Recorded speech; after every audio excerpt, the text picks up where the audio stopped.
एलाङ्गडी base camp जान लागेको अहिलेलाई चाहिँ पुरा रेडी छ। यहाँ त सामानहरू एउटाको त्यहाँ छ,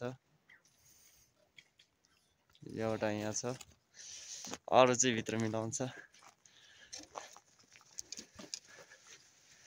अरू यहाँ भित्र मिलाउँछ गाइज।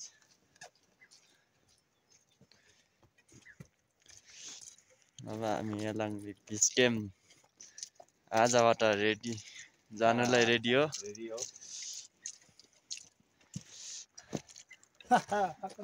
अब हामी पर त्यो पुलबाट जानेछौँ। यता चाहिँ हाम्रो कलामबार दाजु हुनुहुन्छ। अनि केटाहरु फेरि मानेन यसले दिने कुरा हुन्छ है। यता कलामबार दाजु लट्ठी टेकेर हिँड्नलाई रेडी छ। अब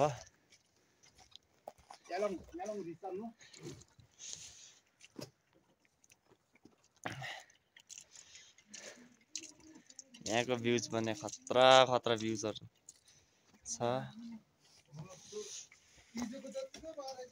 यता पछाडि नि हिमाल देखिरहेको थियो राम्रो। अहिले बादल लागिरहेछ पछाडिबाट, अलिअलि टुप्पा देखिरहेछ। यता हाम्रो साथीहरु बारी निकाल्दैछ। हाम्रो गेस्ट हुनुहुन्छ टक्क। यता चाहिँ हाम्रो गाइड हुनुहुन्छ। यहाँ उहाँ यहाँ हाम्रो गाइड हुनुहुन्छ, गाइड र गेस्ट।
सो गाइस हामी एलाङ्गडी पुग्न आँट्यौँ। पुरा हिउँ छ, बासिने पुरा जप्प बासिरहेको छ। यहाँ ठाउँ बासिने छ र यहाँ जोगेर हिँड्नुपर्ने हुन्छ गाइस।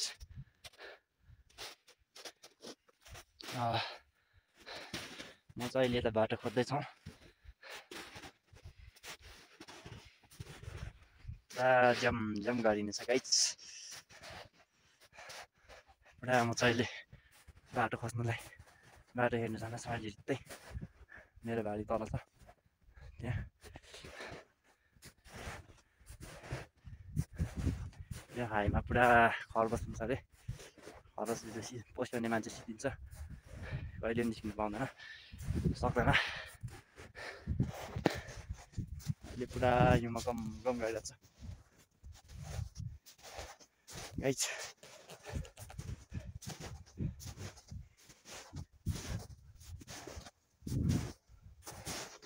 ल ठ्याक्कै बाटो पनि भेटिसक्यो मैले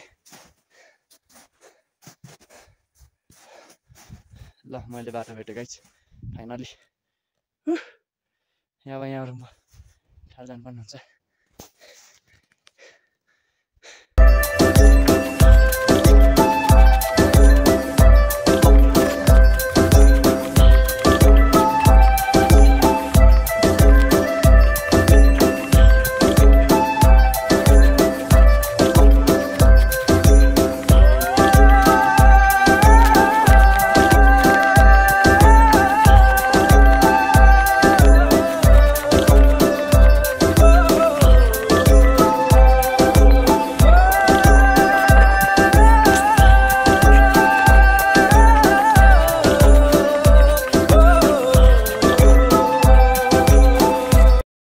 गाइज हामी क्याम्प आइपुग्यौँ आजको हाम्रो क्याम्प यहीभित्र हो भोलि माथि पिक चढ्न जाने हो गेस्टहरू पुरा हिउँै हिउँ रहेछ नि गाइजहरू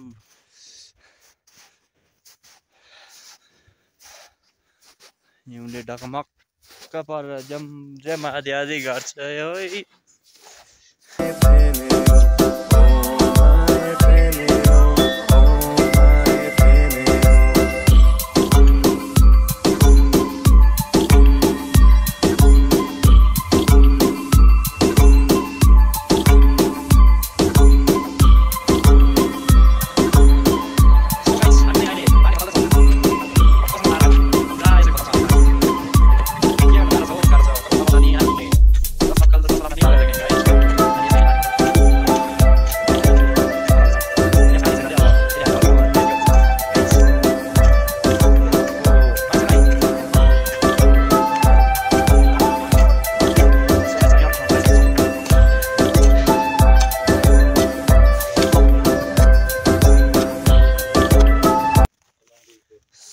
अब हामी फर्किन आँट्यौँ यालाङ्गडीबाट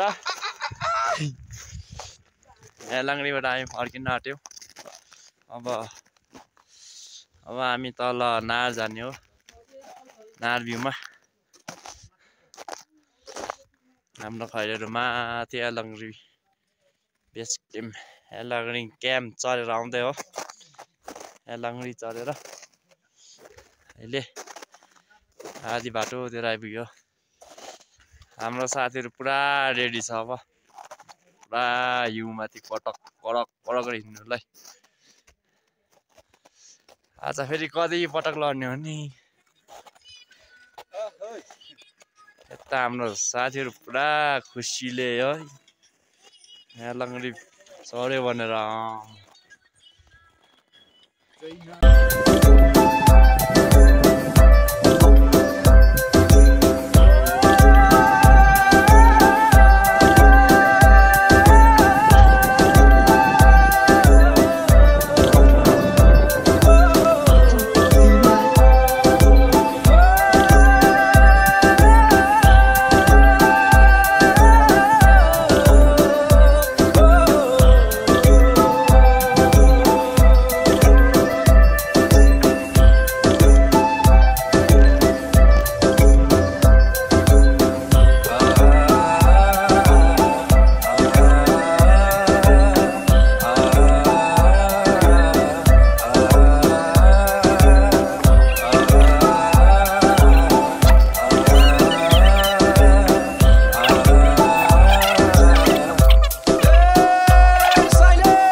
गाइज हामी चाहिँ यालाङ्गडीबाट तल झरिसक्यौँ तल झरेर हामी यहाँ नार भ्यूमा आइपुगिसक्यौँ गाइज